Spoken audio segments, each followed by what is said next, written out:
Yang keempat, Jokowi membonsaikan warga negara menjadi relawan. Saudara-saudara, izinkan saya bercerita tentang pengalaman pribadi. Jokowi baru terpilih sebagai Presiden Republik Indonesia pada tahun 2014 pada waktu itu. Saya sendiri menjadi bagian di dalamnya karena saya dan Polmark Indonesia menjadi konsultan political marketing untuk Jokowi JK.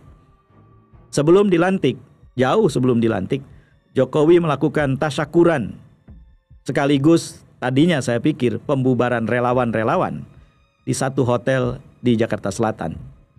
Tetapi saya mendengar pidato Jokowi pada saat itu, saya sudah sedikit terperangah. Jokowi justru meminta agar semua relawan tidak bubar. Dan apapun serangan yang nanti akan diterimanya sebagai kepala negara atau presiden, maka relawan tidak boleh diam. Pada saat itu, ingatan saya langsung melayang ke dua orang. Thaksin Shinawatra dan Joseph Estrada. Ketika Thaksin terpilih menjadi Perdana Menteri di Thailand, ia tidak membubarkan relawannya. Ketika Thaksin dijatuhkan, hampir saja terjadi perang horizontal, konflik yang setara di antara beragam kelompok warga negara Thailand. Itulah akibatnya ketika seorang yang memimpin pemerintahan tidak membubarkan relawannya saat ia berkampanye dan mempertahankannya. Maka yang terjadi kemudian adalah bukan menyatukan, tetapi memecah belah. Joseph Estrada setali tiga uang. Ketika ia dijatuhkan karena kasus korupsi di Filipina, Presiden memerintahkan agar relawan-relawannya, terutama orang-orang miskin di kota Manila, mengepung dan menjaga dia di Istana Malacañang. Untung kemudian kekuatan tidak seimbang, sehingga tidak terjadi bentrokan sipil atau konflik horizontal. Saya membayangkan itu ketika mendengar pidato Jokowi. Dan ini menurut saya salah satu wajah Jokowi yang sejak awal saya kenali. Ia ternyata hendak membonsaikan warga negara menjadi relawan saja. Sehingga kepala negara kemudian terbonsaikan. Bukan lagi kepala negara yang semestinya beyond partisan, tetapi menjadi Ketua Dewan Pembina Relawan seluruh Indonesia. Ini wajah yang menurut saya juga tidak boleh dilanjutkan oleh presiden manapun sesudah ini. Saudara, kita lanjut ke wajah yang kelima. Wajah yang kelima adalah Jokowi adalah pendebat yang sangat hebat, tetapi dengan dirinya sendiri.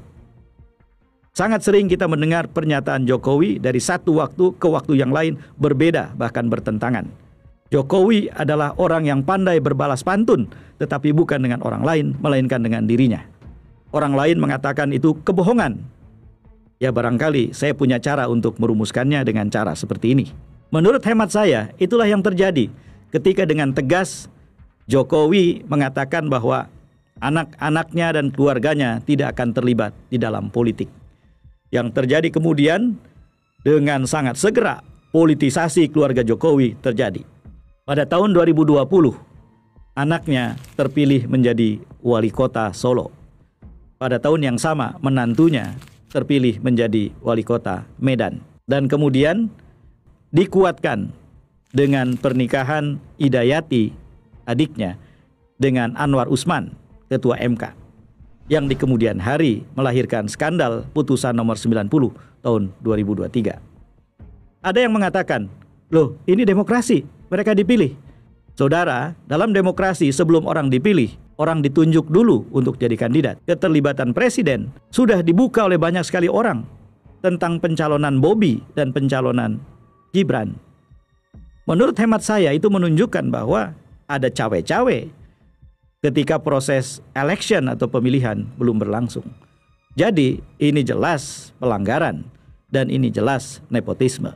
Dan nepotisme ini diperkuat oleh peristiwa pencalonan Gibran sebagai calon wakil presiden Prabowo Subianto dalam Pilpres 2024. Saudara, inilah yang ingin saya sebut sebagai pendebat yang hebat. Di satu waktu dengan tegas dia mengatakan tidak akan melakukan politisasi pada keluarganya.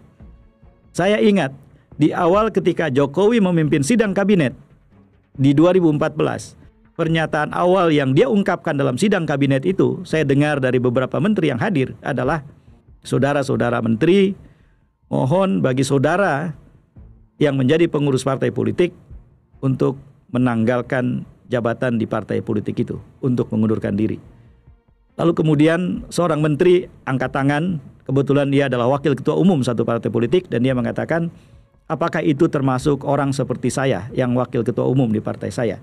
Jokowi tidak menjawab, tapi dia hanya mengulang pernyataannya yang sebelumnya. Ini adalah tanda-tanda baik di mana konflik kepentingan mau dihindari. Lihat apa yang terjadi di periode yang kedua. Semua dibantah dengan terang benderang. Perdebatan di antara Joko dan Widodo terjadi dengan sengit. Dan itulah salah satu kehebatan Jokowi. Kita barangkali akan merasa rikuh ketika orang tahu bahwa kita berdebat dengan diri kita di hadapan umum. Tetapi Jokowi nyatanya tidak.